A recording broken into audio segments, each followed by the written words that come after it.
This is kind of a weird video for me to make, but I suppose in some way it serves as a precursor to the massive Tears of the Kingdom review I'm working on. But in the last month, Nintendo decided the best thing to do is revive Zelda timeline discussions again. So, in the spirit of a different video that died over a year ago and will probably never see the light of day in light of this recent news, let's talk about the Zelda timeline.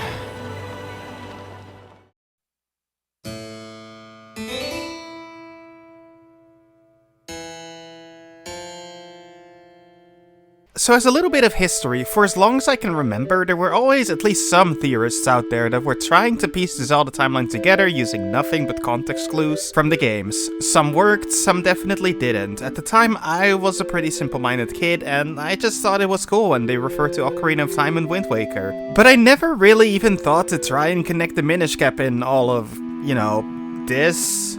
Basically, the way I viewed it was that these games were meant to be put together for the most part, because in many cases it just felt like it wouldn't make a lot of sense. Fast forward to today, and I still kind of think this, even though I think the way they did get tied together is pretty neat. When you think about everything, and I do mean everything, almost all of it makes logical sense if you actually read the books. My main gripes with the timeline itself being here, and probably everything here too, actually. And no, it's not like I don't like any game without the Master Sword in it. I actually love these games, with Minish Cap being a contender for my favorite bird's eye view Zelda. Yes, even despite Kinstone Fusion. It just doesn't make a lot of sense for them to selectively forget about the Master Sword from time to time, only to bring it up again later, if you catch my drift. But then these two, the Wild games, there's this odd thing around them, where Nintendo just flat out refuses to say where it is no matter how much people pry.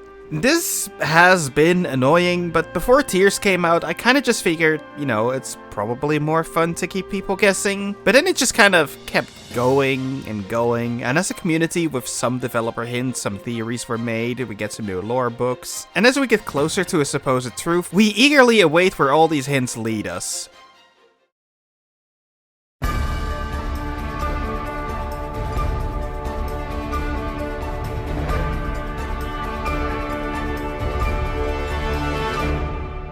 So, in the lead up to Tears of the Kingdom, they re-released Skyward Sword, the one game in the entire series where the timeline actually matters, as it's released and re-released to be the progenitor of all Zelda games, alongside the Hyrule Historia book in 2011. This is where a timeline actually starts mattering, because the developers themselves are the ones who made it matter. The ones who decided to start saying, this is the earliest Zelda story, implying, timeline. Those aren't my own words either, this is what it says in the Skyward Sword HD page. Join Link in his high-flying quest to save Zelda, a childhood friend who must confront her destiny, soar between floating islands, and descend to the treacherous surface world in the earliest story of the Legend of Zelda series.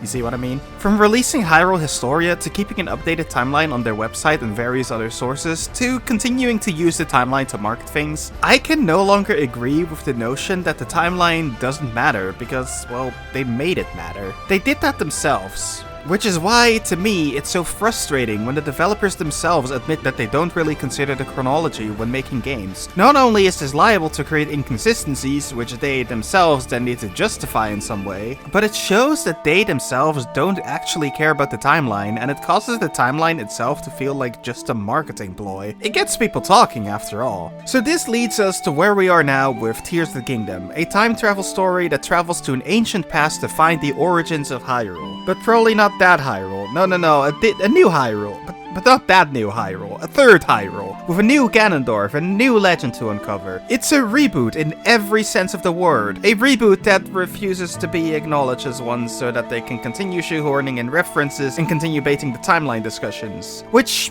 I don't know, man. It just seems kind of lazy. In almost every sense of the word, they basically have 4 timelines now. The Ocarina, Adult and Child lines, the Fallen, and the Wild. I consider this its own reboot timeline because by and large they can't actually do anything with the wild timeline that connects it to practically any of the current timelines. It's all painfully inconsistent because the wild timeline hinges on the fact that the secret stones were apparently created as the goddesses created Hyrule. Linking this together with the main timeline requires the mental gymnastics that is hiding the secret stones for that long while simultaneously discovering the Triforce, going through all of whatever timelines you can try to tie it to, then bringing back the secret stones and removing the Triforce from view again while it remains in imagery.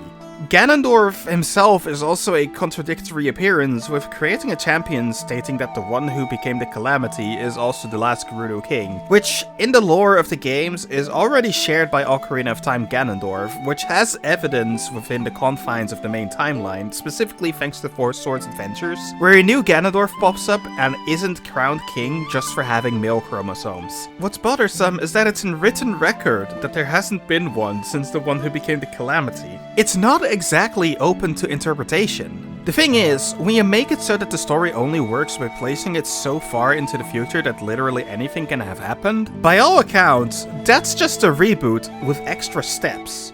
And this is the problem with Nintendo's approach to the Zelda timeline right now. They're trying to have their cake and eat it too, which is to say that they're trying to pretend the timeline is important for marketing and merch reasons, but they also don't actually want to adhere to it. And I'm absolutely not a fan of this direction, because it feels like nothing actually matters. Callbacks to older games are just solely superficial and are just made for nostalgia bait and fan theory fuel, which I feel is a little disrespectful towards their older fans who have been with the series for longer than the last 7 years. Now, I'm just a bit of a drama queen when it comes to this stuff, but I don't like how the series itself seemed more occupied with the timeline these days, precisely because it felt like the developers themselves didn't want to be, and we're just being forced into it, only for it all to be thrown away after years of them fleshing out the honestly incredible backstory through lore books and keeping the timeline updated all the time, just for them to throw that away again. And that's where we're sitting today. A timeline that's used as a marketing gimmick and a development team that actually doesn't want to care about the lore, which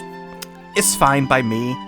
But stop selling lore books then. Stop contradicting yourself for a quick cash grab if you don't want to deal with the timeline. If you don't want to care about the history, just properly say so and stop baiting your fans with history sections in art books and the like. Just sell the games.